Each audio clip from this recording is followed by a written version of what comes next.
Good morning everyone! This is Rosie again and welcome back to my channel! So obviously guys, nandito tayo sa kusina. So this video is so delicious. Today's vlog, we're going to make a super yummy na blueberry cheese tart. Nakita namin to sa Facebook. So, gagawin namin to dahil super dali lang and konti lang yung recipe niya. So, why not try it, diba? So, nilista namin dito ang mga ingredients. So, this is the recipe and we gather all the things we need. So, we're ready na.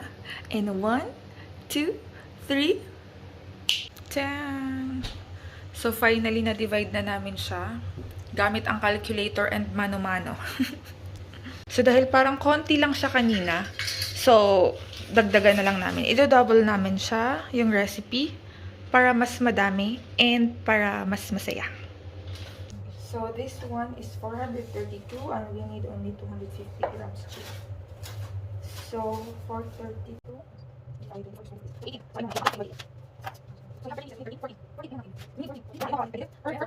18 grams, ha? So, 18, I divide 250, divide 18, so we need 14. 13.8. Correct? Okay. Kailangan ng calculator.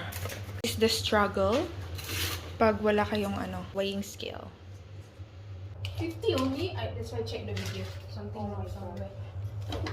That is what I wanted to double check. That's it.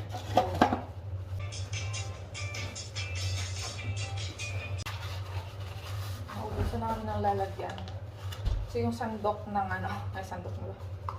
Yung pot ng rice cooker. Gawin na namin siya. Dito. Okay.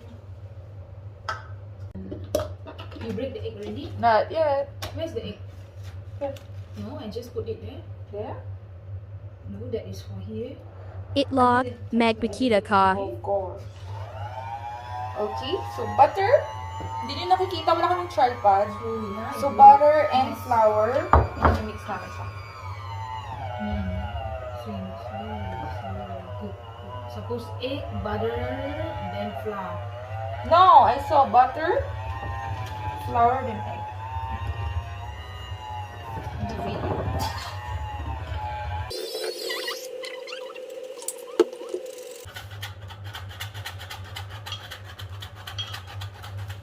Then, the 2 eggs na. Ayan. So, ilagay natin siya dito. 180. And then, hahaluin na natin siya. Wait. Mode na tayo ng video. And then, kamayin din. Okay. We're almost done. Ayan na siya. Ilalagay natin siya sa ref for 30 minutes. Okay? So, dahil nag-aantay pa tayo ng 30 minutes, ready natin ang next na gagawin natin. So, this one, cream cheese. Tanggalin natin siya dito lahat.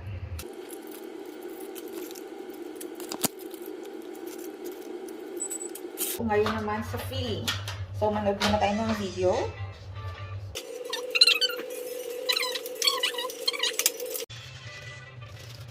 Okay, let's do this.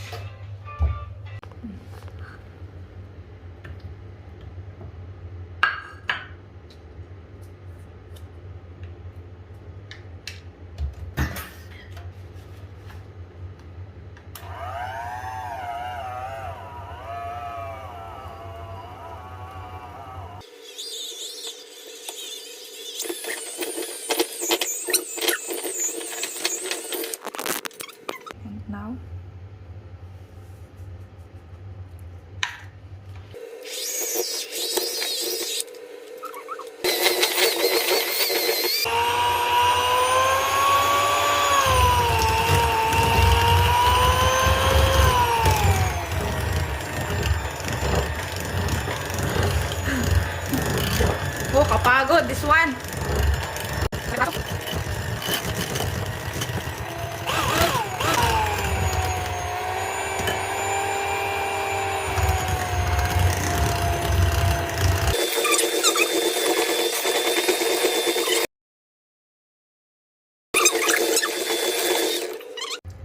So, last flour.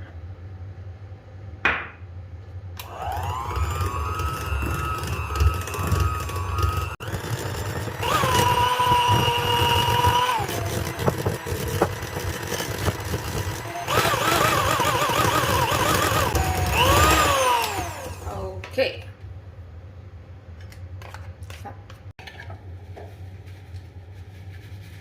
Okay.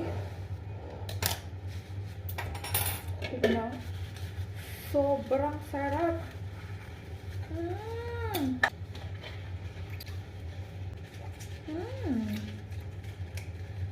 Yummy.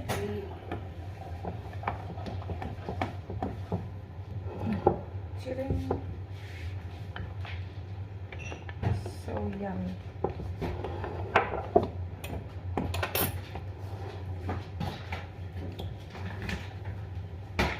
So, you go inside it.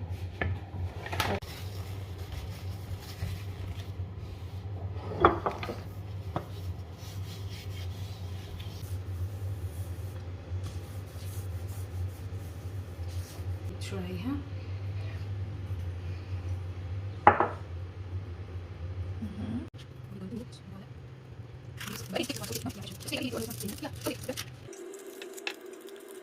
After mig 10 years, magbuhat gamit ng yellow. So, eto yung gagawin ko. Ilagay ko na siya diretso dito. Dito, ganyan na lang. Yan. So, see? Mas easier. Diretso na siya. Ilagay lang namin dito. Sabi ko, why kailangan pa ng ano? Bakit kailangan pa ng yellow? Gusto niya yung yellow. Don't remove the yellow. Yeah, I know. Keep the yellow. See? Nag-aaway kami sa yellow kasi gusto niya yung yellow. Kaya sa kanya yellow. Ang ako, diretso dito. Let's see kung anong maganda. Sabi ko, no need. Kasi sa video, nilalagay pa sa ganito. Pero ang gamit kasi nila sa video, metal. So, madali lang. Eh, eto kasi paper. Ang hirap ng i-form. So, sabi ko, bakit di na lang natin i-diretso? Eh, meron tayong ganito, form na.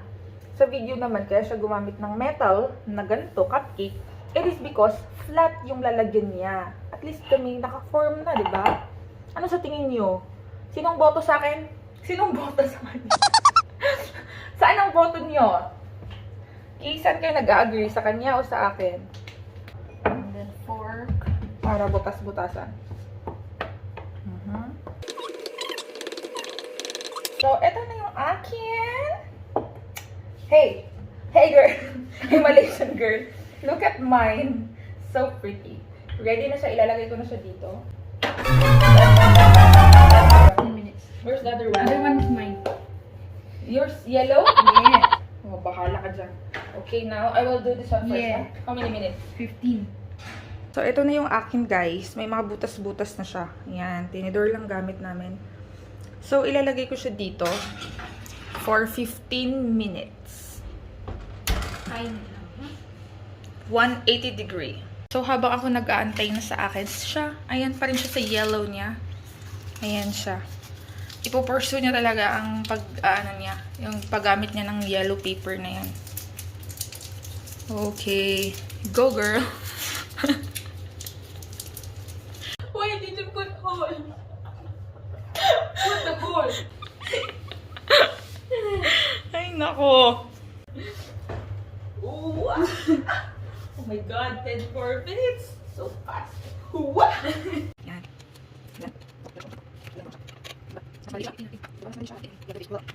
So, ito na yung second tray. Yan.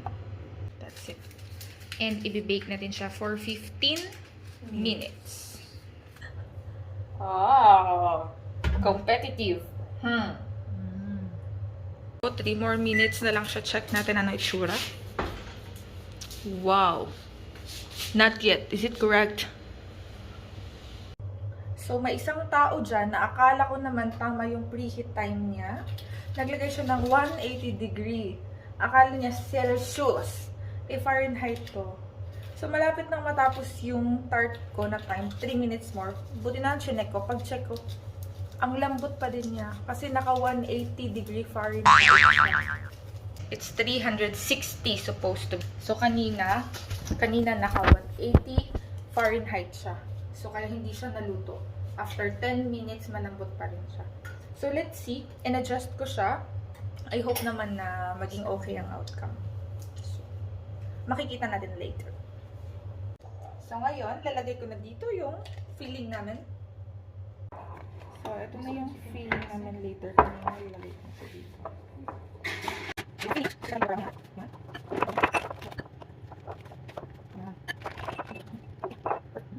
So now, 15 minutes na. Yay! Wow, yes. So Yes, next, it's about cook. lagyan na natin siya nito. Hold on. Wait, did the video say cool down or to? No, not say cool down. Messy. Yeah, yeah. No, no. Don't disturb me, oh. Now, no cool down. This one, a bit only. Lagyan natin siya ng blueberry dyan sa top. Yan. And then, nalagyan na natin siya lahat ng blueberry. Lagyan natin siya ulit nito. This one. So, ayan na siya. Nasa ilalim na yung blueberry. Lalagyan natin siya ulit ng blueberry on top. Konti lang for the decoration jar. Parang maganda yung itsura niya. Wait. And gagamit kayo ng toothpick or eto. Para i-decorate nyo siya ganyan sa video. Ito kasi may buo-buong blueberry, so mahirap siya. Ito na siya. Ready na to bake. Last bake is 180 degrees Celsius or 360 Fahrenheit. Degrees in Fahrenheit for 10 to 12 minutes. So, andito na yung last two. Ayan yung kanya. Talagyan na namin to ng filling and blueberry. Okay?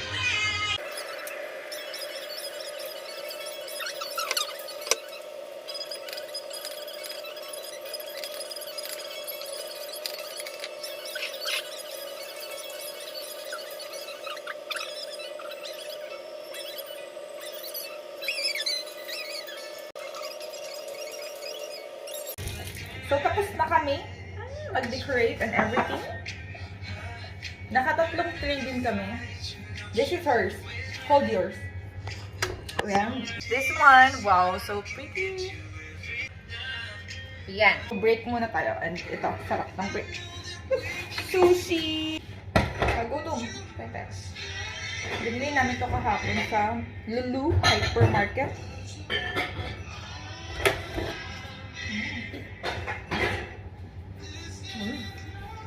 Oh. Sarap. Sarap.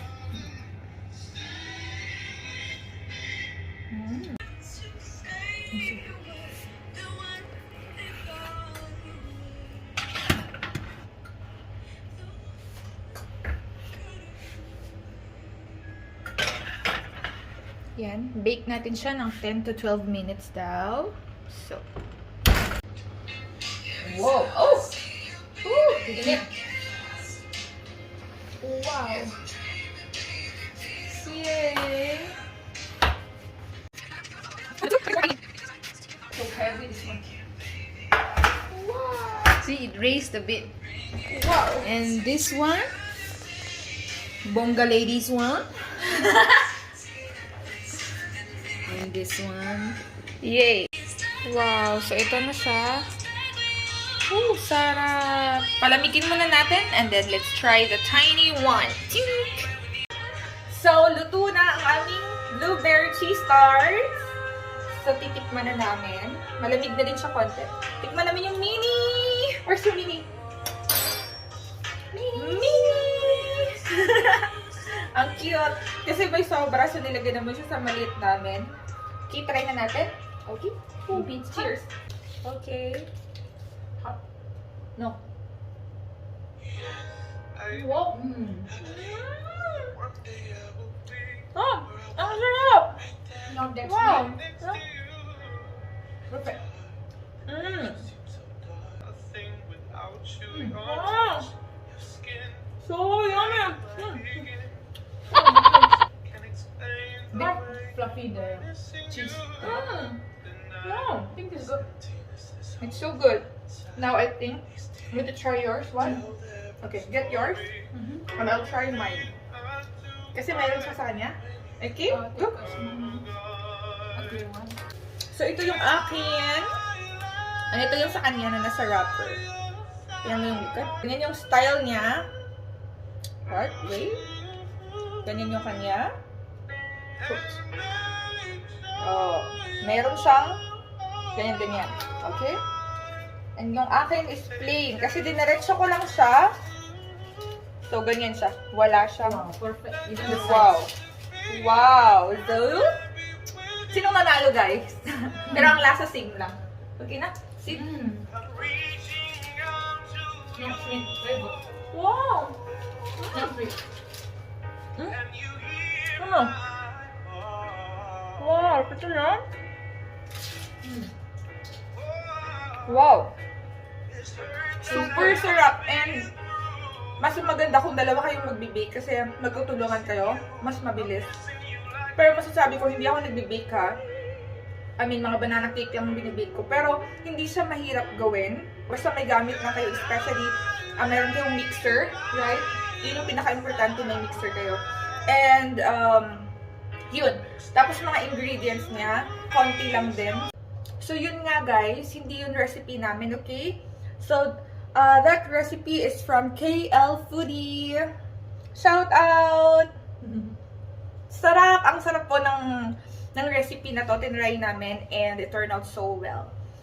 That's it guys. Thank you so much for watching this video. Please give it a like. Subscribe. And subscribe to my Don't forget channel. to share. Yes. Bye!